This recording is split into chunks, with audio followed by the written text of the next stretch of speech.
Element இருக்கு. அது என்னன்னு சொல்லும் பொழுது அந்த காந்தம் வந்து என்ன பண்ணா ஒரு குறிப்பிட்ட இடைவெளிக்கு அப்புறமா அதனுடைய ஈர்ப்பு விசை இருக்குது. இப்ப நாம இப்போ நடக்கிறோம் இல்லையா, காரணம் பூமியில இருக்கக்கூடிய ஈர்ப்பு விசைனால நம்ம ஈர்த்து வைக்கப்பட்டிருக்கிறோம். புரியுதா? அதே மாதிரி காந்தத்துக்கு என்ன இருக்கு, ஒரு குறிப்பிட்ட வேவ்லென்த் வரைக்கும் அதோட ஈர்ப்பு விசைனால மற்ற பொருள்களை வந்து இரும்பு அதை ஈர்க்கக்கூடிய பொருள்களை வந்து என்ன பண்ணுது, கவர்ந்து இருக்கும் பண்பு பெற்றிருக்குது அப்படின்றத ஒரு சின்ன செயல்பாடு மூலமா வந்து பார்க்கலாம். அதுக்கு தேவையானது வந்து என்னன்னா, ஒரு காந்தம் எடுத்துக்கிறோம், 2 அட்டை, சரியா, 2 அட்டைகள் வந்து எடுத்துக்கிறோம், இடைப்பட்ட தொலைவுக்காக வந்து 2 அட்டை தாள் வந்து எடுத்துக்கிறோம். ஓகேவா? இப்போ இந்த அட்டை ஓரளவுக்கு மெலிசா தான் இருக்கும், பார்த்துக்கோ.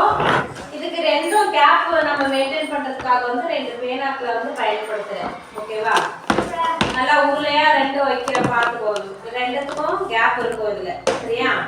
இப்படி வச்சதுக்கு அப்புறம் இந்த காந்தத்தை வந்து என்ன பண்றேன்னா மேல வைக்கிறேன். நடுவுல கேப் இருக்கு இல்லையா, இருக்கா இல்லையா?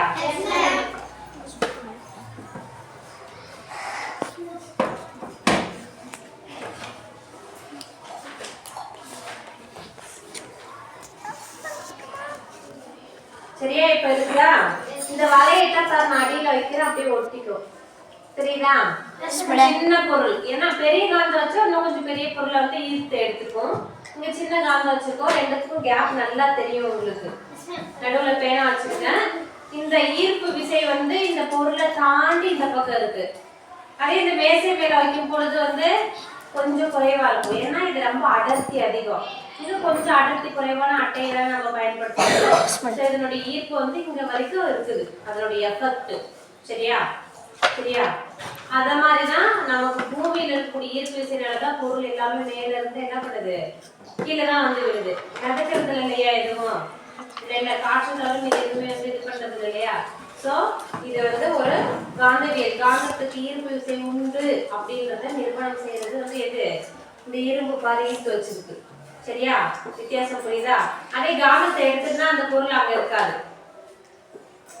இப்ப அந்த பொருள் ஒட்டினா ஒட்டுமா, ஒட்டாது. நல்லா பார்த்து திரும்ப காந்தத்தை வைக்கிற, திரும்ப அந்த பொருளை வந்து இங்க கொண்டு போய் வைக்கிற, நல்லா பார்த்து ஈர்ப்பு விசை. இப்ப இந்த காந்தத்தை எடுக்கிற பொருள் கீழே விழுந்துடும். வித்தியாசம் புரியுதா? எல்லாருக்கும் நல்லா தெளிவா புரியுதா? முதல் எக்ஸ்பெரிமெண்டே வந்து இது. ஓகேவா? தெளிவா புரிஞ்சது எல்லாருக்கும்? ஏதாவது டவுட் இருக்குதா? அப்புறம் நீங்க இன்னொன்னு செய்வீங்க, ஒரு காந்தத்தை வந்து பேப்பர்லயே இதுலயே போட்டு பொழுது மண்ணுல நிறைய தனிமங்கள் எல்லாம் இருக்கும் இல்லையா, அதெல்லாம் என்ன பண்ணும், ஈர்த்துக்கும், ஈர்த்து வச்சுக்கோ, சுத்தியும் வரும். நீங்க விளையாட கூட செய்வீங்க.